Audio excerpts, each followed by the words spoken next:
9,000 కోట్లు నొక్కేసి విదేశాల్లో ఎంజాయ్ చేస్తోన్న మాల్యా తాట తీసేందుకు ఎన్ఫోర్స్మెంట్ డైరెక్టరేట్ వేగంగా పావులు కదుపుతోంది. మూడో విడత ఆస్తుల జప్తుకు సిద్దమవుతోంది. మరోవైపు పాస్పోర్ట్ రద్దు చేయడం వల్లే విచారణకు హాజరు కాలేకపోతున్నానని మాల్యా కుంటూ సాగుతూ చెబుతున్నాడు.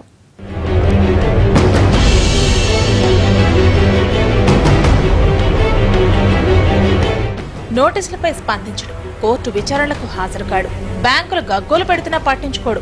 1,000 కోట్లు దర్జాగా దోచేసి లండన్లో ఖుషి చేస్తున్నాడు విజయ్ మాల్యా. దీంతో మాల్యాకు వ్యతిరేకంగా దాఖలైన కేసులపై దర్యాప్తు వేగవంతం చేశారు అధికారులు. ఇప్పటిదాకా మనీ లాండరింగ్ నిరోధక చట్టం కింద మాల్యా ఆస్తులను ఎన్ఫోర్స్మెంట్ డైరెక్టరేట్ జప్తు చేసింది. ఈసారి క్రిమినల్ ప్రొసీజర్ కోడ్ కింద జప్తును చేపట్టనుంది.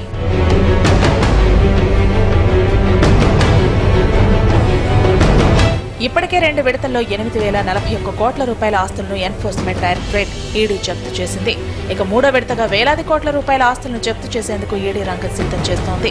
ఈసారి విదేశాల్లో ఉన్న ఆస్తులను కూడా జప్తు చేసేందుకు రెడీ అవుతోంది.